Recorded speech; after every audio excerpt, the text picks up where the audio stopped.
Halo, selamat siang. Gimana, apa kabar? Semoga kalian sehat. Salam 1, 2, 3, yes, yes, yes. Terima kasih teman-teman yang sudah subscribe di channel saya Indra 64, dan terima kasih atas dukungan kalian, juga nasihatnya, sarannya, dan terima kasih untuk segala-galanya. Dan saya kiranya kalian juga dimudahkan pekerjaannya. Terima kasih buat Pak Iwan yang ada di Bogor, masukannya dan ceritanya dan sarannya, dan semoga Bapak di sana sehat walafiat. Juga kiranya kalian Bapak juga diberikan rezeki dan dimudahkan segalanya apa yang diinginkan, dan kiranya juga kalian disegarkan apa yang kalian inginkan, juga kebutuhan sehari-hari, juga rezeki kalian dalam dunia usaha, dalam apapun yang kalian kerjakan. Salam dari saya dari Jakarta untuk Pak Iwan yang ada di Bogor. Oke teman-teman, hari ini saya mau berbicara tentang jangan mengambil barang sama distributor. Tahapan pertama. Kenapa? Oke, menurut saya apa yang selama ini teman-teman berpikir atau Bapak Ibu berpikir, saya lebih baik ambil sama distributor, itu memang benar, tidak masalah. Tetapi saran saya, ketika toko teman-teman, toko Bapak Ibu, rekan-rekan yang belum besar, lebih baik kita ambil sama agen, karena kita bicara tentang perputaran uang, cash flow kita. Oke, jadi lebih baik ketika Anda teman-teman ambil sama distributor, itu kita bicara contoh produk satu mie, kita ambil sama distributor, itu satu. Dua, nanti kita ambil sama rokok, satu lagi distributor. Tiga, nanti kita ambil lagi sama susu, satu lagi distributor. Empat, nanti kita ambil lagi gula, satu lagi distributor. Nanti kita ambil lagi mungkin sirup apa gitu, nanti kita ambil lagi sama distributor. Jadi saran saya, lebih baik kita ambil sama agen atau grosir, tapi itu satu paket. Kita bicara di toko bisnis kita belum besar, kita bicara hari ini, maksud saya adalah bisnis Bapak Ibu yang sudah ada, bicara warung atau toko, itu terserah. Tapi menurut saya standarnya lebih baik kita ambil, walaupun bahasa saya, Bapak Ibu sudah ada di pasar, hari ini tokonya bukan di pinggir jalan, yang sudah terbiasa ambil sama agen atau grosir, tiba-tiba mau ambil di situ tidak masalah. Tapi saran saya, seberapa banyak bicara kapital dan modal. Karena kita bicara ada kadang sepi, bisnis usaha ini, toko kan ada kadang ramai, kita nggak tentu. Dan tentunya bukan toko ibu saja di situ yang bisnis toko warung atau toko sebangko, tapi masih banyak yang di luar, yang sekitar kita, gitu. Jadi menurut saya ambillah sama di agen atau di grosir. Kenapa? Karena kita bicara di situ lengkap. Ibu mau bisa ambil rokok. Karena pengalaman saya ketika saya menjaga bekerja sama orang, di situ dia bisa ambil minyak yang literan, yang sudah dibungkus. Di situ dia bisa ambil rokok, ya. Di situ dia bisa ambil mie. Di situ dia bisa ambil obat. Di situ dia bisa ambil obat-obatan. Di situ dia bisa ambil rokok. Di situ dia bisa ambil gula. Di situ bisa ambil snack-snack. Di situ bisa ambil lagi untuk sabun cuci. Di situ dia ambil lagi kebutuhan pokok yang lainnya, mungkin kerupuk. Di situ lagi dia bisa ambil sampo atau sabun yang lainnya. Jadi merangkap di agen atau di grosir, tapi kita perputaran uangnya itu tidak banyak mengeluarkan biaya dibandingkan dengan satu distributor. Kita mengambil barang sama distributor. Ini menurut saya. Ya, jadi kebutuhan pokok item tuh banyak yang harus kita sediakan. Belum samponya, ya, belum ada lagi alat cuci piringnya, belum ada lagi mungkin mie, itu banyak itemnya. Jadi menurut saya seperti itu. Lebih baik ketika Bapak Ibu rekan-rekan yang berbisnis toko atau warung, hari ini saya bicara lebih baik ambil di toko grosir atau agen, tapi kalian tidak fokus dengan mengambil sama distributor, karena kita bicara perputaran cash flow. Nah, menurut saya ambil saya di agen atau di grosir yang sudah ada sesuai dengan kapasitasnya.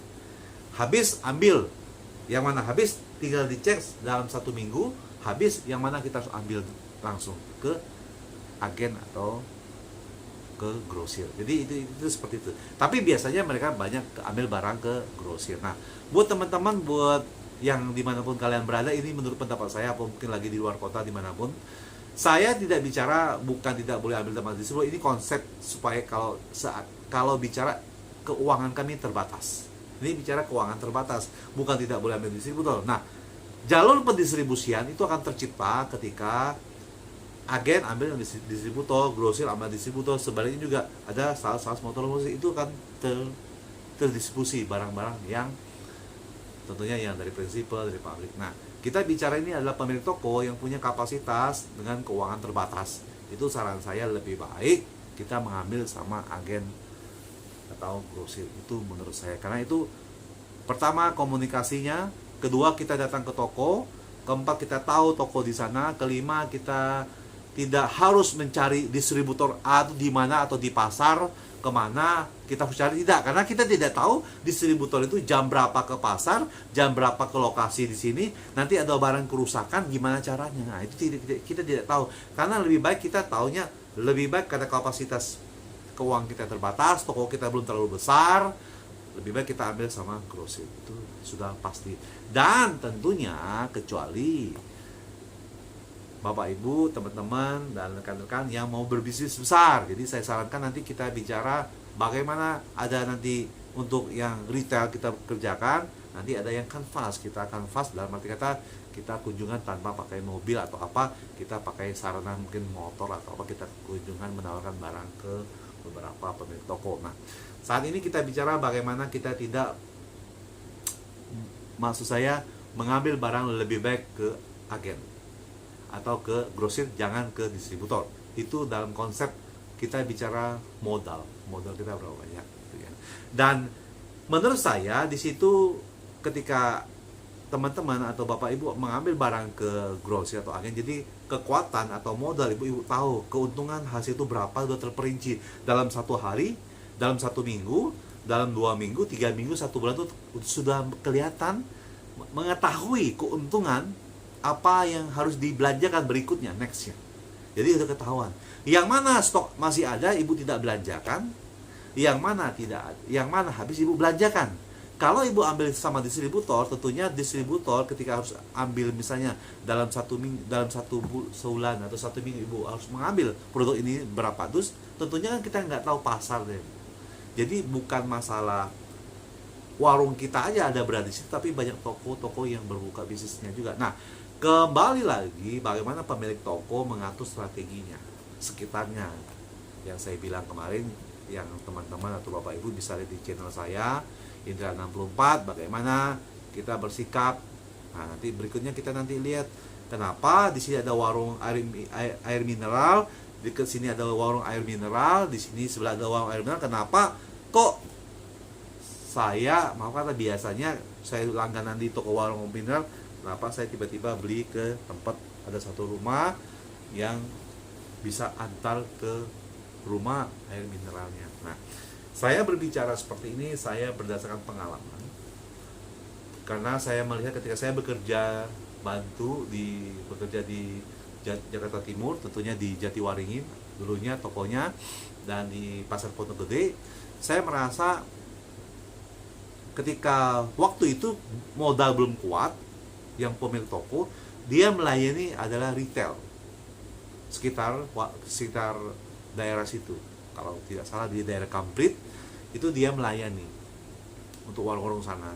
Ketika itu sudah besar, dia pemilik toko pindah ke Jalan Raya, itu Jatiwaringin, tidak jauh dari Pasar Pondok Gede, 200 atau 300 meter. Nah, dari situ saya melihat bahwa kompetensi, kemampuan setiap orang berbeda-beda bicara tentang modal. Nah, itu menurut saya. Jadi ketika Bapak Ibu mau bisnis warung atau toko, kita lihat dulu lokasinya.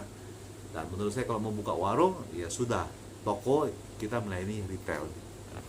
Di situ ketika melayani retail, kalau menurut saya dengan cara strategi, ibu mungkin teman-teman Bapak Ibu yang sudah memiliki pengalaman, kalau saya cuma melihat, ada beberapa lihat bagaimana di depan tokonya ada satu toko lagi retail, tapi bagaimana toko ini kurang lengkap, toko itu besar.